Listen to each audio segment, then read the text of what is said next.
Još je u proizvodnji 30-40 kontejnera, što je naručila Mitropolija Zagrebačko-Ljubljanska, Srpsko narodno vijeće i što je naručila ambasada Republike Srbije. I to stiže.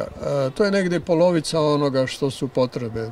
Po našem popisu je 80 ljudi, 80 obitelji koji čekaju. Sa ovim što je naručeno, time će biti zadovoljeno 50% od toga broja, a ovo ostalo ćemo također nabavljati uz pomoć donatora sa različite strane.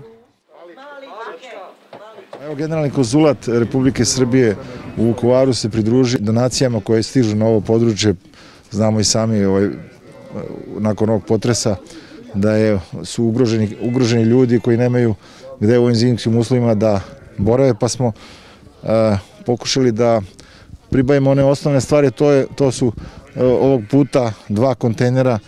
Jedan će biti na ovoj adresi ovdje da se nalazimo, a drugi će biti u selu Majske Poljane kod Gline. Pored toga uspeli smo da prikupimo i sredstva i za neke potrebštine u smislu grejalica, čizama i ostale stvari, tako da bi za ta jedno domaćinstvo moglo da se u ovim uslovima bar privremeno skloni, obzirom da je i sneg i loše vreme, a oni su u kućama koje ne mogu da se koriste.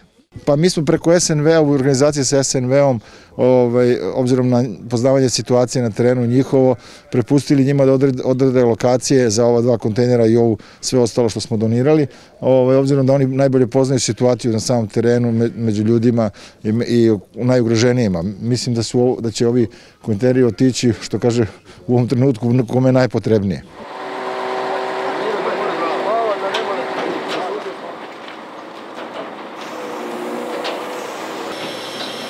Ono što je važno napomenuti jeste to da je ovo prva pomoć i da će još zapravo trebati pomoći ljudima, pogotovo onima koji imaju višečlane obitelji, jer svi ne mogu stati u 14 ili u najboljem slučaju 16 kvadrata.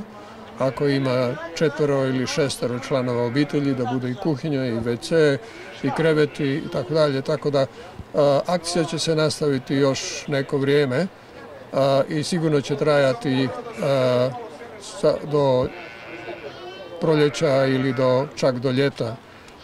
A onda će krenuti obnova i onda će krenuti potreba za time da se koordiniramo, da ta obnova ide što je moguće brže, što je moguće efikasnije, da ne fali sredstava, da ne fali ljudi koji bi radili, da ne fali strojeva i da ne fali građevinskog materijala.